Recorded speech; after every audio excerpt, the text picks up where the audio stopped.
is as close as your next prayer. Prayer is the weapon that God has given His children to wage war in the heavenlies. Church of Jesus Christ, stop whining about the attacks on your life by the prince of darkness and put on the whole armor of God in Ephesians 6. Attack, attack, and then attack again, and then attack again, and crush him and drive him out of your life. If it seems to be hopeless, pray, pray, pray, because God answers prayer. Moses prayed, and the sun was arrested in its courses by the hand of God as Joshua crushed the enemies of Israel. Elijah prayed, and forked tongues of fire laced across the heavens and consumed the sacrifice soaked with 12 barrels of water.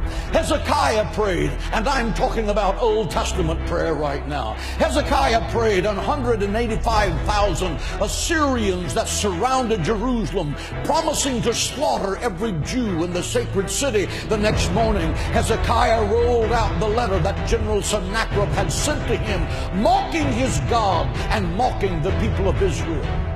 He pulled out his secret weapon, prayer. He laid that letter before the Lord and said, God, your honor is at stake. Let God arise and let his enemies be scattered. Your word said, he that keepeth Israel neither slumbers nor sleep.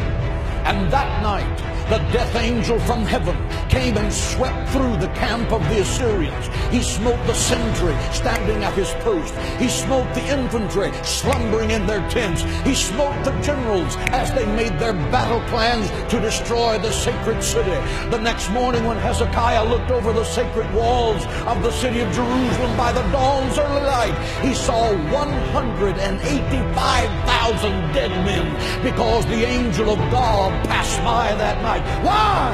Because one man knew how to pray. He stopped an army and turned the destiny of a nation around, and you can too.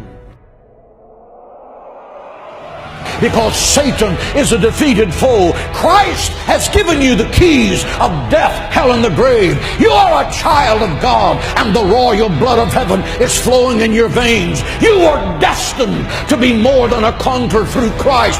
Think like it, act like it, and talk like it every day of your life. And believe that God can do the impossible. Jesus said, my house shall be called a house of prayer. If you want power with God, learn to pray. If you don't know how to pray, you will never be successful.